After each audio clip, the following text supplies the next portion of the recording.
Meu agradecimento também à Tele Brasil, na pessoa do Roberto de Oliveira Lima, pelo convite, pela oportunidade de estar aqui com vocês hoje. Nesse painel, como o professor Bolívar já mencionou, né, nos obrigou a um exercício, né, de acomodamento em função de que não conseguimos realizar aquilo que era previsto de comentarmos os programas de governo para a área das comunicações das três principais candidaturas. Então, também não é minha intenção, não poderia ser, tentar aqui agora emular ou psicografar, né, os programas de governo das candidaturas, e sim buscar fazer uma reflexão setorial e compartilhar essa reflexão com vocês. O ponto de partida da reflexão é o modelo institucional das comunicações brasileiras, gestado nos anos de 95 a 98. Lembro disso porque eu entendo que será esse modelo afirmado no todo ou em parte pelo próximo presidente ou pela próxima presidenta da República. Ou será revisitado esse modelo a partir de certas premissas que, se não estão claras neste momento, elas deverão estar claras, eu acredito, a partir de 1º de janeiro de 2011, quem quer que ganhe a eleição e quem quer que venha sentar na cadeira de ministro das Comunicações. Acredito também que 3 ideias poderão nortear o debate das comunicações a partir de 1º de janeiro. Ou melhor, eu sinto que são 3 ideias que já norteiam esse debate hoje. É a ideia da convergência técnica, de serviços e de consumo, o triple play, quadruple play, que a gente vê praticado hoje no mundo dos negócios das comunicações. Então, convergência, internet e banda larga. Elas próprias, essas ideias, convergentes entre si, e todas com uma origem, acredito, né? Todas nos obrigam, acredito, a repensar o modelo institucional de 95 e 98. O modelo que começou, e esse é um assunto que eu sempre tenho oportunidade, eu não deixo de revisitar, ele começou com um paradoxo.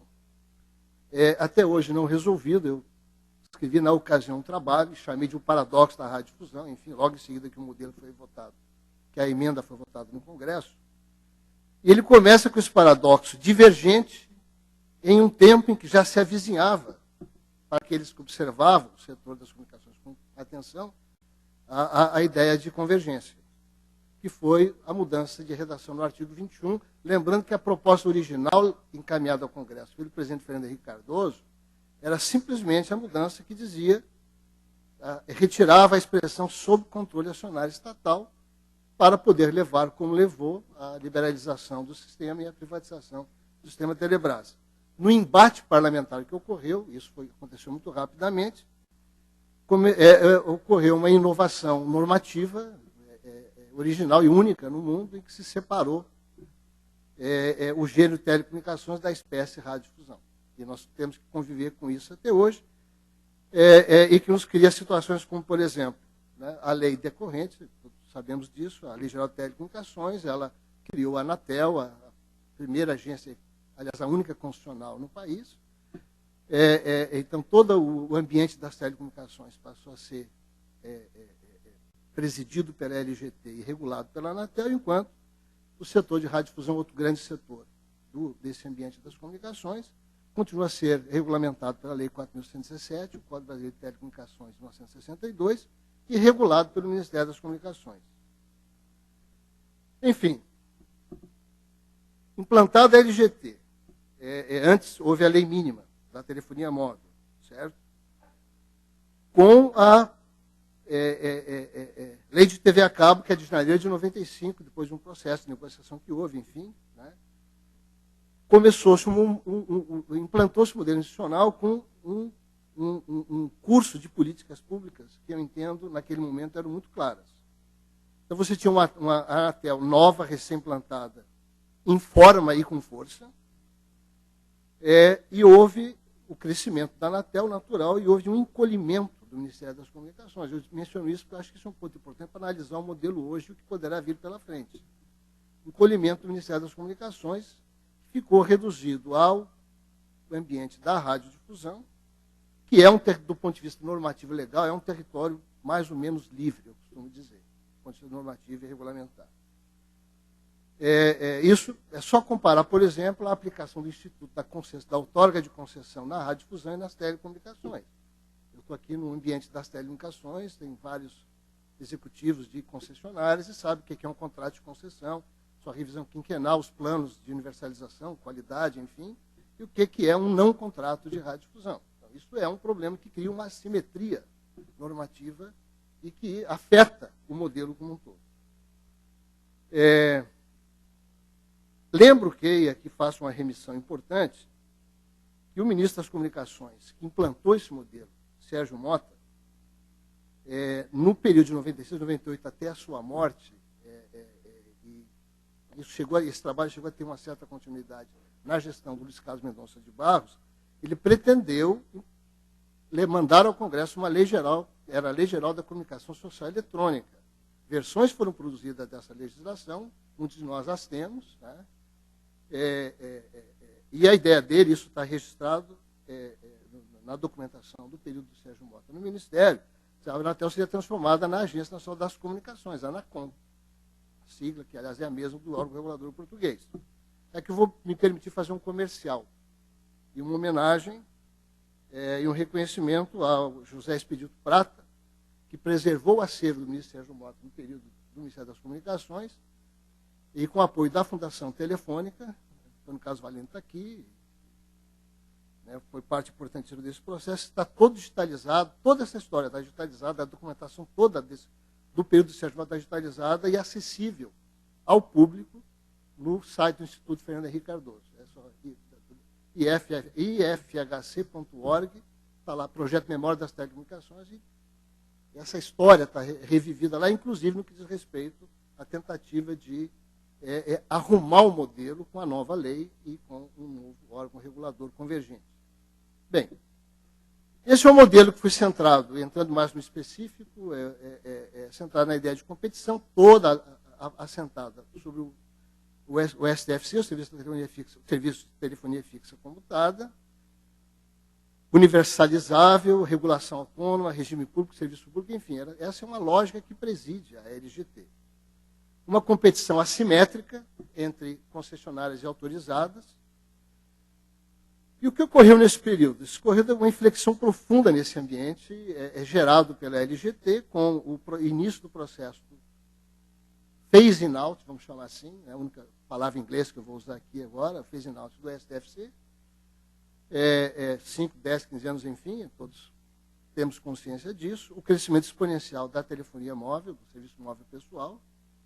E, importantemente, também, ainda em escala muito menor, o surgimento de um serviço novo, mas que hoje tem uma importância estratégica fundamental, que é o SM, Serviço de Comunicação Multimídia, que alicerça hoje o acesso à internet.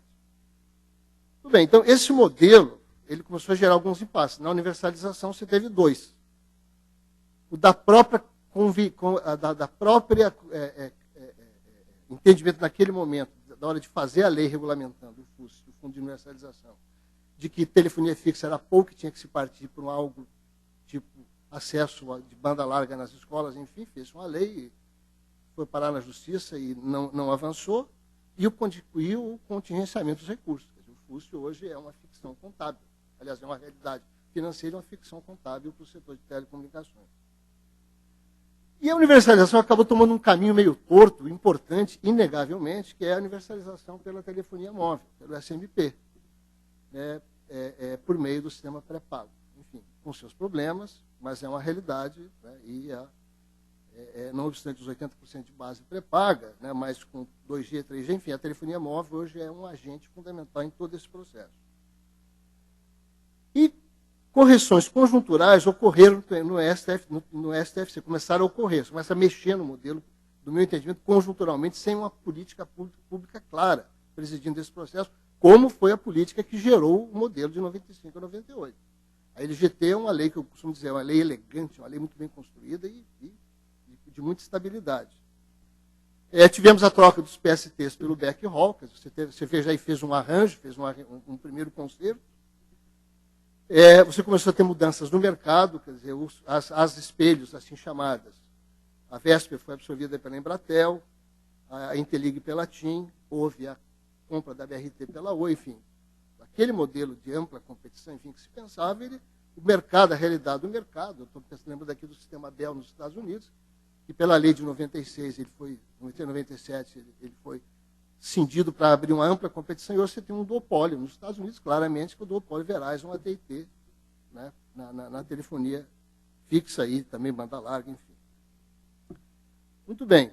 E teve também o Programa Nacional de Banda Larga e a reativação da Telebrás, que é uma inflexão profunda no modelo de 95, 98. É uma realidade.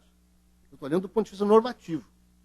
Não estou fazendo juízo de valor sobre se devia ser ou não, enfim. Essa é outra questão.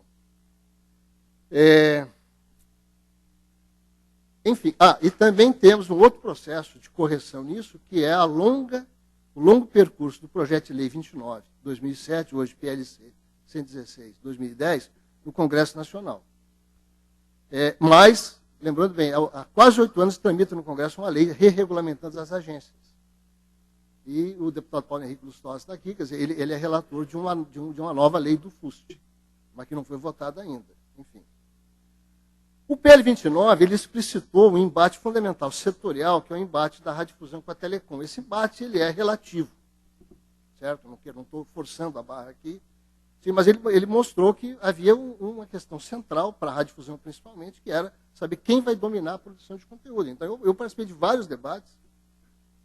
O Evandro Guimarães não pôde vir hoje cedo, acredito, ele não estava aqui, mas com o próprio Evandro, assim, que ele levantava o espectro, né, das operadoras de telecomunicações, com 10 vezes o faturamento total do setor de radiodifusão, a construir Projacs esse Brasil afora e dominar o setor de produção de conteúdo no Brasil, enfim. A questão não era essa. O PL 29 ele não nasceu para isso.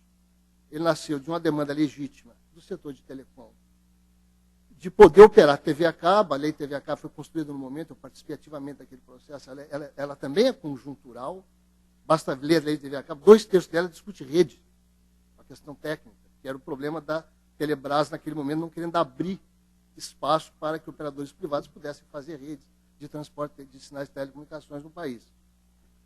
Então o PL 29 ele foi dominado pela questão da produção de conteúdo, aí houve a entrada da Agência Nacional de Cinema, do Ministério da Cultura no processo, e a introdução no projeto do mecanismo de cotas, foi o que mais provocou controvérsia e provoca ainda, embora eu acredito que ele tem condições de ser votado até o final deste ano, mas que é todo algo que faz parte desse processo de mudança no modelo. O PL 29 traz, eu fiquei feliz de ver hoje aqui, por exemplo, os produtores independentes presentes aqui no painel Tele Brasil, trazendo as suas demandas, enfim, mostrando que há a possibilidade de uma convergência, nesse caso, entre um setor que entra forte na distribuição e novos atores na produção de conteúdos audiovisuais no país.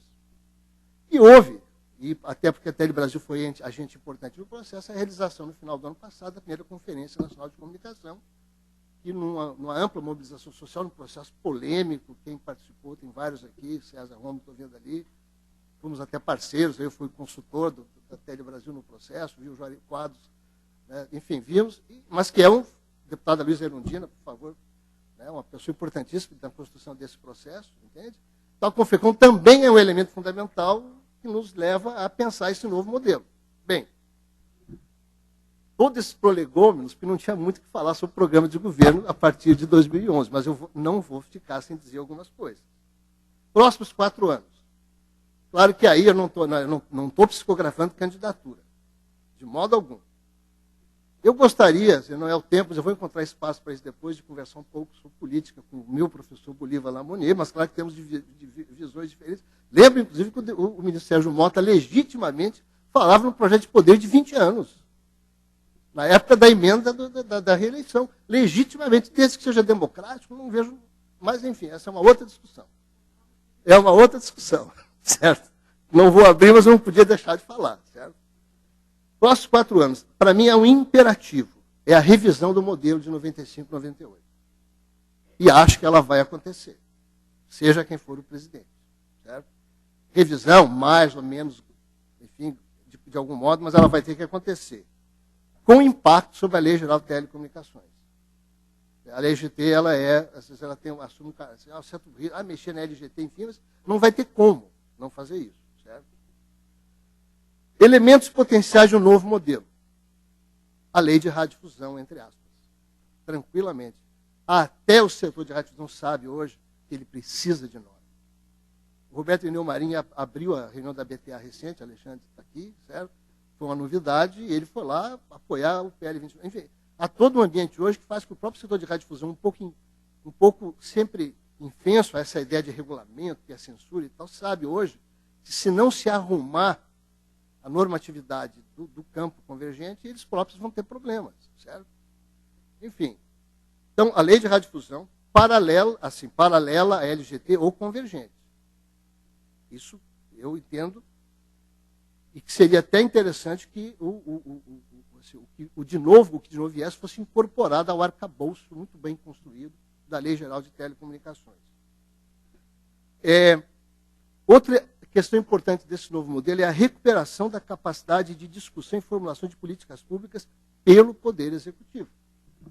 Tenho conversado com companheiros do setor de telecom dizendo isso. O Ministério das Comunicações hoje, por que a Anatel, às vezes, até faz por necessidade? Por que ela, às vezes, avança por sobre, por exemplo, a questão das outorgas de TV a cabo recente? Essa decisão tem que ser uma decisão, já que há uma lei, mas quem tem que tomar essa decisão é o Ministério, o Poder Executivo, tem que ter a política pública integrada, e a Anatel vai lá e implementa. Não cabe a ela tomar essa decisão, e a decisão era tão extemporânea que ela não vai acontecer, para prejuízo de todo mundo, porque falta uma cabeça, falta aquela cabeça de política pública do setor das comunicações, que deveria ser o Ministério, e o Ministério precisa ser rearrumado nesse particular. Certo? Eu sei, eu faço justiça. O ministro Sérgio Mota tinha essa intenção. Está documentado lá no site, quem foi lá olhar, tinha essa intenção. Ele foi mexido naquele momento, mas ele precisava ser recuperado, mais enxuto, enfim. Mas hoje você está fora desse sistema. Quem mais fez política de comunicação com impacto sobre telecom no governo Lula foi o Ministério da Cultura. Aliás, não é o Ministério da Cultura, muito mais a Ancine, que é uma agência singular, porque ela é muito mais órgão de fomento do que, de fato, órgão regulador. A Ancine tem um problema estrutural nela, enfim. Então, esse complexo, comunicações, cultura, Anatel, Ancine, certo? Isso tudo tem que ser arrumado para saber quem faz política pública e quem regula e fiscaliza o setor. A Anatel precisa ser resgatada. A Anatel precisa ser resgatada. Eu sei, não é juiz de valor sobre pessoas, sobre conselheiros, enfim, não é isso. Assim, houve um processo. O próprio governo Lula maltratou. A Anatel ele maltratou certamente.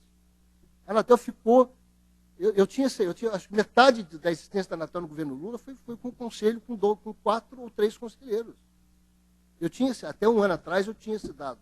Era quase metade do tempo. Então, não podia, era evidente. Processo de escolha, enfim. Então, precisa recuperar esse sistema, precisa resgatar as agências e recuperar a capacidade do Executivo por meio dos ministérios, e o Minicom é fundamental nesse processo. Já caminhando para o final, que o tempo está esgotando mesmo, precisa equacionar política e normativamente a reentrada da Telebrás no jogo. Claro, isso já foi dito, já foi comentado. Eu não vou entrar na questão econômica. Hoje o deputado Paulo Henrique foi muito feliz, inclusive, na crítica que ele fez. Show me the money. Assim, tem um problema a ser encarado ainda, certo? Mas, se ela está aí para ficar, como é que vai ficar a relação dela com o Ministério das Comunicações, que a supervisiona? Se hoje ela está mais pendurada na Casa Civil, e tem acontecido isso no governo Lula, a Casa Civil se agiganta, assume certas funções, e o Ministério, enfim... Todos sabemos disso. Então, isso precisa ser resolvido. E a relação da Telebrás com a Anatel? Ela com o ente estatal, e a relação da Telebrás com as suas contrapartes privadas. Isso tudo é uma questão que é normativa, é uma questão que impacta o ambiente regulatório. O futuro do STFC, eu tenho trabalhado com essa questão há muito tempo, quer dizer, ou melhor, o futuro do serviço público nas telecomunicações.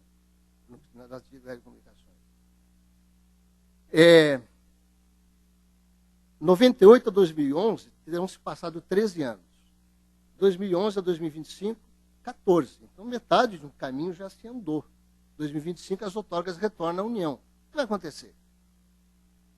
isso impacta a ideia do plano de banda larga. É a velha discussão que os Estados Unidos enfrentou recentemente. A FCC tentou intervir no ambiente da internet, aí uma corte em Washington derrubou, e a FCC começou a trabalhar na ideia de transformar a internet em serviço de telecomunicações para ela poder regular.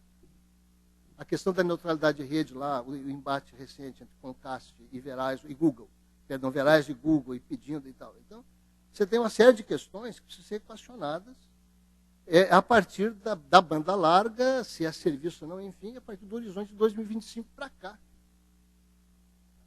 Enfim, e por último, outra questão fundamental, que é normativa e é importante, e envolve o setor de radiodifusão, é o artigo 222. Está sendo questionado pelo setor de radiodifusão, ou seja, os portais, naquilo que é jornalismo, têm que estar submetidos às regras dos 30% de capital estrangeiro, enfim.